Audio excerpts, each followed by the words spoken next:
чоң кылып бадырайтып кыргыз тилинде жазылсын. Мамлекеттик тилде. Чет элдик номерлүү машиналерди дагы күч органдарына тапшырма бериш керек.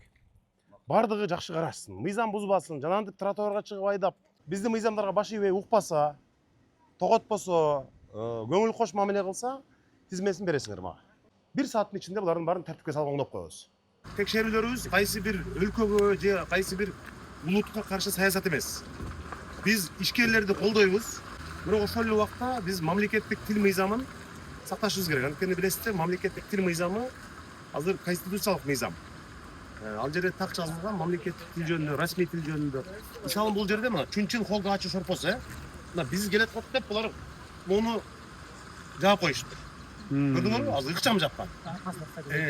Бул жерде эмне үчүн мисалы кичинекей кыргыз тилиндеги жазуу могул жерде.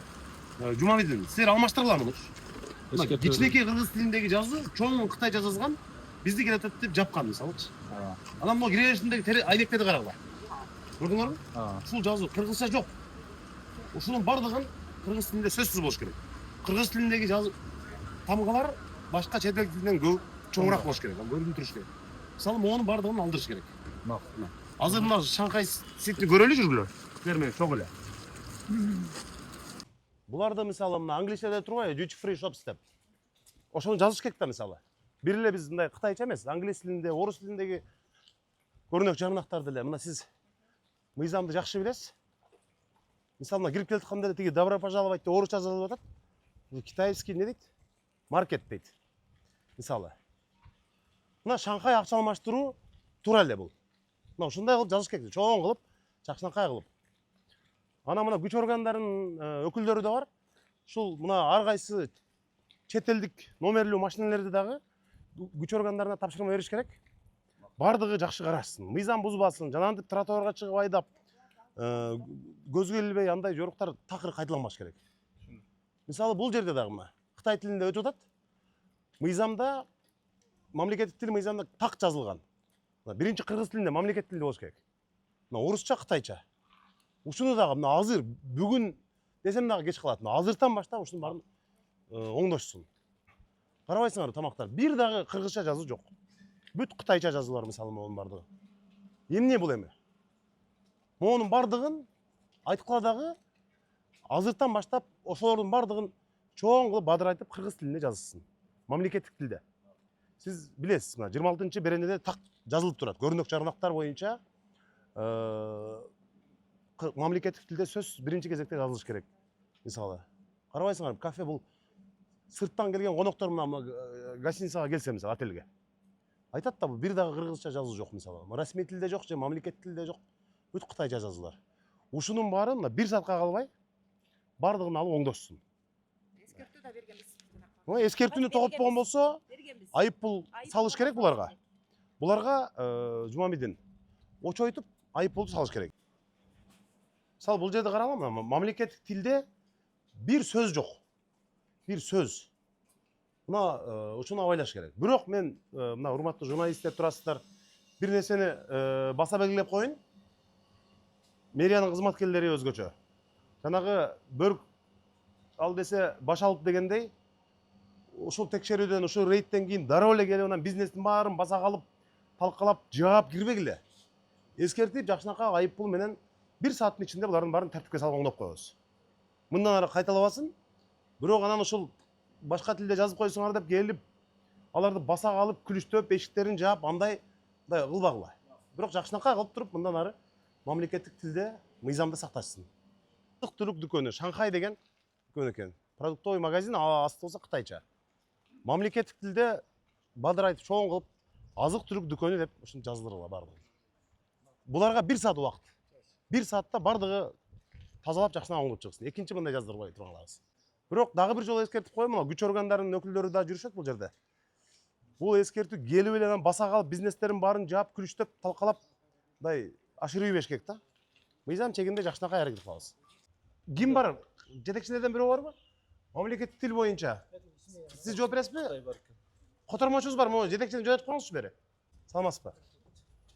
Мамлекеттик тил мыйзамы сиз отуруп коесузбу? 我们国家有关于语言的，我们正式语言的一个法律嘛。Сіз орыс тілінде, анан Қытай тілінде жазыпсыз. Bir дагы мамлекет тілінде сөз жоқ. 要怎么弄，所以一直没做。 Жоқ, сізге 1 saat уақыт береміз. Мен шаһардың мэри болам. Оны чоң кылып мамлекеттик тілде биздин мыйзамыбызды сактасын. Биринчи кыргыз тілінде чоң кылып жазсын. Кыргыз тілінде чоң кылып жазсын. Анан өзүңүздүн башка Кытай досторуңуз барына азыр группаларыңыздан SMS жөнөтүңүз. 可以可以。 Биз инвесторлорго, ишкерлерге эшигибиз ачык. Силерди колдогонго даярбыз. Бирок силер дагы биздин мамлекеттин мыйзамдарын, мамлекеттик тил мыйзамын, бардык мыйзамдарыбызды сыйлашыңар керек. Биздин балдар маптар иштеп атышат азыр. Бул жакта, ушул жерде бардыгына эскертесиңер. Бардыгына монда жазуулар мисалы. Ошонун бардыгына эскертип берип, ушул боюнча катуу иш алып барыңыздар, Биздин мыйзамдарга баш ийбей укпаса, тоготпосо, көңүл кош мамиле кылса, тизмесин бересиңер мага. Биз дарбаларды мындай тартипке салабыз. Бирок дагы бир жолу эскертип коеюн. УМСтенмин, МАПтанмын деп келип анан бардыгын текшерип, өзүңөргө чечеси барбы, жокпу кирип алып офистерин аңтарып, жанагынтип инвесторлорго бизнеске тоскоолдук кылбагыла. Жакшынакай кылып тартипке салып коелу, мыйзам чегинде иштейсиз. Биз могу мамлекеттик тил мыйзамы боюнча бүт тааттан бардыгын карап жүрөбүз Шанхай. Монт ал мамлекеттик саясатты көрүп атасыз, баягы мамлекеттик тилге аябай маанилүү атпайбыз. Ошон үчүн университеттин дарбазасында эле биринчи могу эмне деген жазуу? Эми ошондон сөзсүз түрдө муну астыга түшүрүп, мындан чоңураак кылып мамлекеттик тилде жазыш керек. Ушуну азыртан баштаңыздар муну. Жок, бул кирген жерде. Бул жерден баштайлы, азыр бардыгын өчүрөбүз. Ушуну сиз ректор менен сүйлөшүп, азыр эле алдыртып муну. Эми Конфуций институту аябай көп чоң мындай долбоор болгон. Кытай өкмөтү менен биргеликте ошмунун иши аябай чоң, анын баарын сыйлайбыз. Инвесторлорду, билимге акча салып аткандын баарын сыйлайбыз. Бирок бул жерде кыргыз тилиндеги жазууга караганда Кытай тилиндеги жазуулар өтө көп басылды. Анан бул жерде мына Конфуций институту деген бир аз түшүрүп, сөзсүз түрдө кыргыз тилинде бадырай туруш керек. Мамлекет конституциялык мыйзамдын талабы. Токтосун агай. Азыр эле аракет кылыңыз. Биз башкалардын баарына эртең анан бүрсү күнү десек болбойт. 1 саат убакыт берип атабыз бардыгына. 1 саатта бүтүрүп койгула. Кыргыз тилинде айрым каталар бар экен, мисалы ачуу деген 2 у болот, мисалы грамматикалык каталар бар, бирок салыштырмалуу бүт кыргызча жазып чыгыптыр мына. Бүт кыргыз тилинде жазып чыгыптыр. Ошол эле Кытайдын тамактарын андайлар дагы бар. Баары эле мындай мисалы Кытай ысык казаны дейт. Бул жерде жалаң орусча, кытайча. Ушул деген ош шаарда, миллион адам жашаган ош шаарда кыргызча жок мисалы. Бул жерге бакыр айтып, монун баарын алдырып азыр жакшынакай кылып кыргызча жазып чыгышсын мисалы. Кыргызча болуш керек да ушунун бардыгычы. Мамлекеттик тил мыйзамын сактабаган үчүн буларга айып пул дагы салып, экинчи мындай кайталабай тургандай кылыш керек. Ушунун баарын мен эртең кайрадан кыдырып чыгам. Ошого чейин жакшынакай болуп бажыр айтып кыргызча жазып коюшсун булар.